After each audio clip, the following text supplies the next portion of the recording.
I bet you thought I forgot about Danny. I haven't, but with her whole Bill 54 and her little announcement on Monday afternoon, and then her answering questions on Tuesday, which was just her repeating all the shit she said on Monday afternoon, I wanted to see how it played out. See, Danny talking about the elephant in the room on Monday, there's been a lot of people that have had a lot to say. I'm not going to go through all the answers that she gave on Tuesday. You can go watch it. One of the reporters did ask a question about Mickey Amory and his relation to a certain somebody, and she had a very pointed response. Suspect. But here's the thing with this referendum garbage. Danny has a habit of saying things that she either has no intention of following through with or not being able to follow through with it because she doesn't have the authority to do so. We've seen it before. I'm going to call the crown and make it all go away. Now, Alberta wanting to separate is not new. There's always been this little faction of society that doesn't understand how Confederation works, hasn't read the Constitution, maybe isn't even aware of history of referendums in Canada when it comes to separation and how well those have gone. And part of this is talking to them. Hi, welcome. We will likely never agree on things, but just give me a moment of your time. Danny is selling you a false bill of goods because she's standing there saying that she believes in democracy. She acknowledges that people are frustrated. And so I believe that you believe that she is opening it up for your ability to voice your concerns. And for some of you, a we group, that is to say, fuck you, Canada, we want to separate. And so she's allowing means for a referendum, which I think makes you believe that there's a potential to separate. It doesn't matter that she says she's not for it. It's not her government putting it forward. By the way, that's her putting the blame on you. That she believes in a sovereign Alberta within a united Canada, and that she's going to work with Mark Carney, because she's saying that. I know in her speeches she keeps referencing past Liberal governments, Justin Trudeau, but she has said she's going to work with Carney. Even if Alberta pulls a Brexit, and somehow people end up voting for separation, as they did in the UK because they didn't know what the fuck they were voting for. P.S. That didn't turn out well. But even if Danielle gets her mandate from the people, it's not going to happen. It's just not going to happen. There's a lot of reasons why it's not going to happen. But she's selling you false hope. Okay, now that I've said that, you guys can go. The rest of this video is for reasonable people. Danny can say all she wants. She believes in treaty rights. She likes to pump the tires of the UCP, indicating how much they've done with Indigenous people. But they're not happy. Okay, itama chistuko. Estoy na ko kaya utukan. Stomp to a pikani, a boxy pikani. Good afternoon. My name is Chief Troy Bossman Nolton. My traditional name is Bearhead. I come to you from the Piikani Nation in southern Alberta and the president of the Blackfoot Confederacy. The alarming statements and actions the province has been taken is being met head to head by the chiefs of Alberta.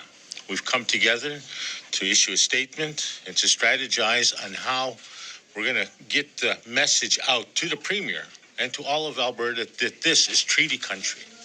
And any talk of separation is really insanity because there is no pathway to separation.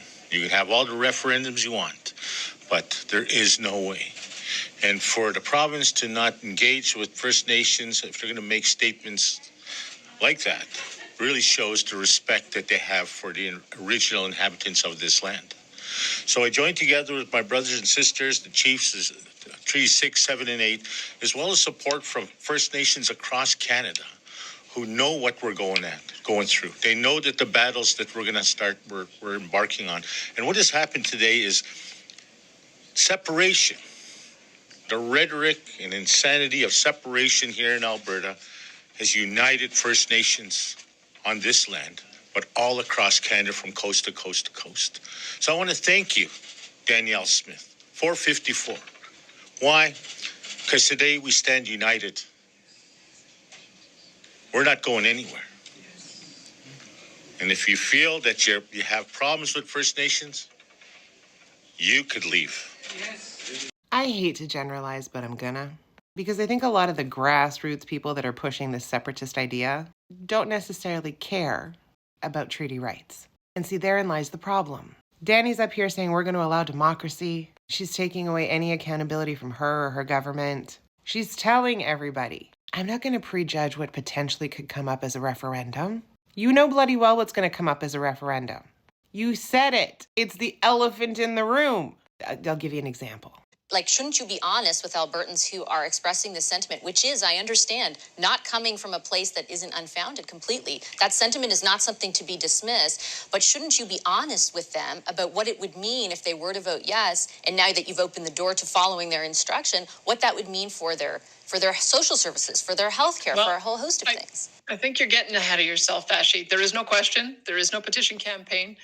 There is no vote. All there is me saying that I support a sovereign Alberta within a united Canada, and that I'm going to do everything I can to make sure that those issues are not ones that we have to deal with. I want Albertans to feel like their issues are addressed, and that's what my mandate is, and that's what I'll be working towards. I've said I'm not putting forward a provincial sponsored referendum on that issue. If citizens garner enough signatures, it will be put on a ballot, but it's certainly not something we're doing as a government.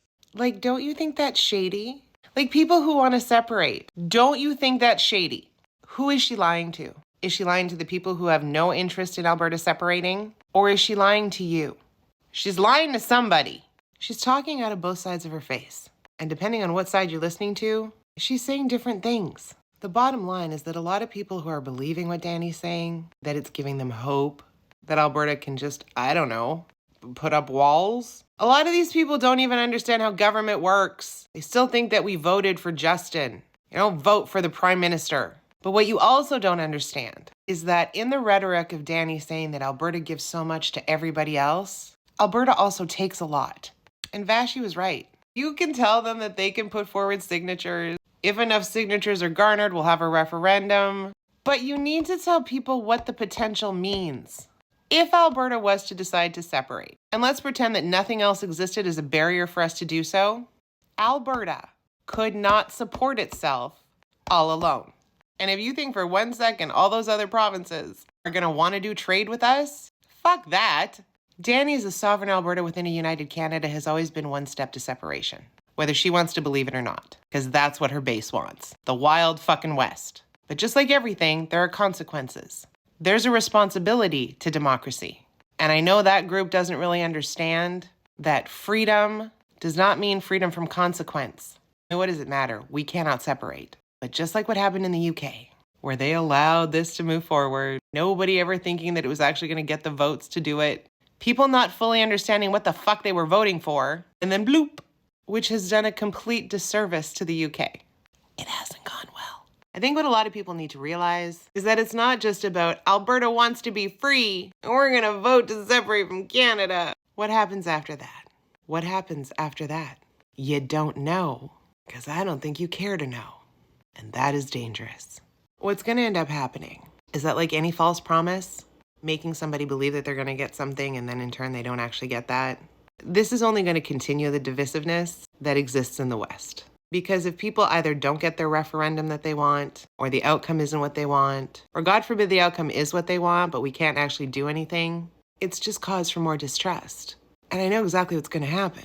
If this referendum goes ahead, and if people vote to separate, and then the rest of Confederation comes in and says, nuh-uh, we have all these things you need to do, we're not going to let you. That doesn't do any Albertan any favors, because it's just going to make whatever the fuck is happening now 10 times worse. And that's not what a leader should be doing. I know the Wexit people aren't going to want to hear this. The purpose of electing government, people to represent you, is that in that representation, they also need to protect you from yourself. Danny's not doing that. She's giving you the rope. She may even kick the chair out from under you, but she's never going to take accountability for any of it. Just something to think about. How well has Danny done with all her other promises? I don't care what side of the table you're on. You can't say that she's met any of them. But I guess that's her mandate.